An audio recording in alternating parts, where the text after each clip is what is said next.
blue sea. So we are sitting at the ribbon reef representation. Now the Great Barrier Reef is simply the largest reef system in the world. We have reefs all around the tropics. The Great Barrier Reef extends for around 2,300 kilometers. It starts in Papua New Guinea and it goes all the way down south to Lady Elliot. It's an area of around the same size as Germany, but it is not one continuous barrier. It is around just under 3,000 individual little reefs and around 900 islands and cays. Altogether, this is the Great Barrier Reef. This is the only living structure that we can see from outer space. That's how huge the Great Barrier Reef is. But generally speaking, coral reefs only take around 1% of the sea floor.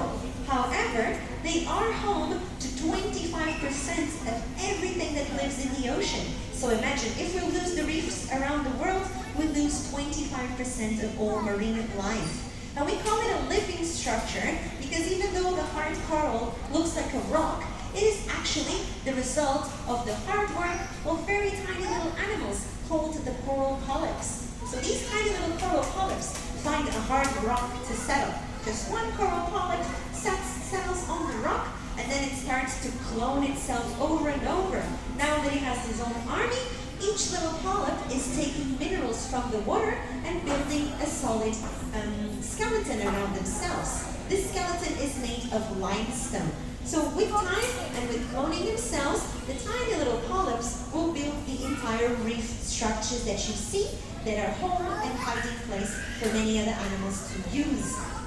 Now if you've heard about coral bleaching is because the coral polyp, the little animal, is usually transparent in color.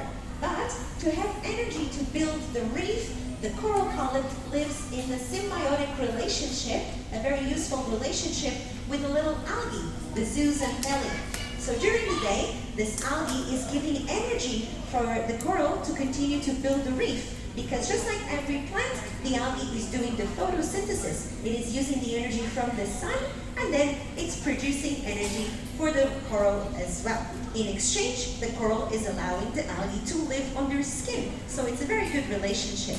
Now, coral bleaching is when usually something changes very quickly in the water. Usually is the temperature goes up too high too quickly, or there is a cyclone, or suddenly there's a loss in salinity. Something is changing, the coral doesn't like it, so it gets very stressed. Just like when we have a fever, the coral is trying its best to cope with stress. So it's kicking out everything that's in excess. Accidentally, the coral ends up kicking out the algae that are actually giving them the energy to build the reef. So now that the algae that are giving the color to the coral are gone, we can see the polyps are transparent again and the limestone structures are white. That's why the reef will turn bright white. Now we can see the home that the little polyps have been building. At this stage, it doesn't mean the coral is dead. It just means it's very stressed. And now because it doesn't have the little algae to give them energy, the little animals have to feed on plankton on their own. But some species of coral depend on the energy of the algae for up to 95% of their own energy. So they can only stay bleached for a few weeks before they eventually starve to death. Now the idea is, under natural conditions, coral will bleach and then it will regain its algae and it will continue to grow. Unfortunately, in the last few decades, we are just having too many pressures at the reef at once, and this is why coral is having a hard time when to recover from bleaching and it ends up dying.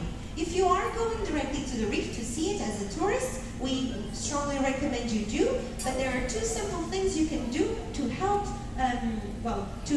decrease the amount of impact we are having on the reef.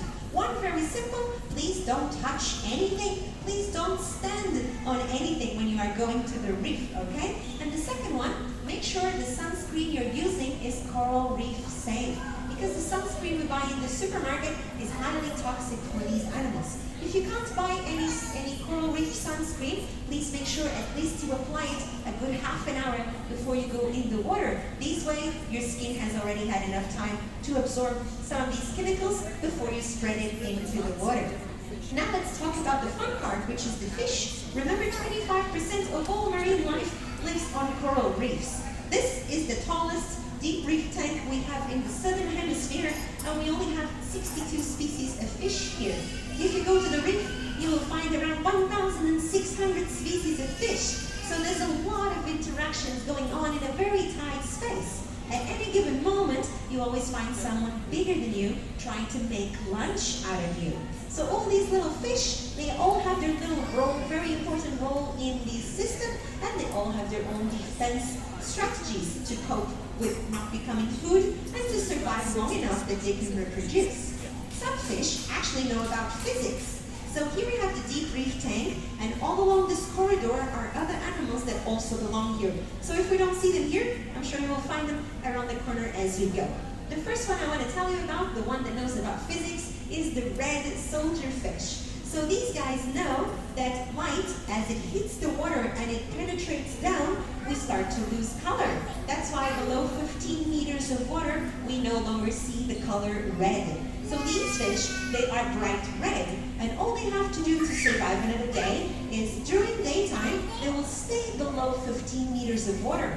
Because red color doesn't exist, these fish will appear black to their predators. You will find the red soldier fish just around the corner as you turn into the wall here.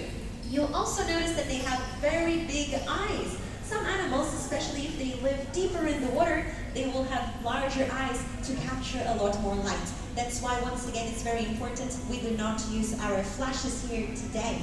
Now, other fish will actually use color not to hide, but to warn other animals that they have a little weapon. It's the case of our surgeonfish. So some of the surgeonfish in the tank, you will see between the end of their body and the beginning of their tail, they will have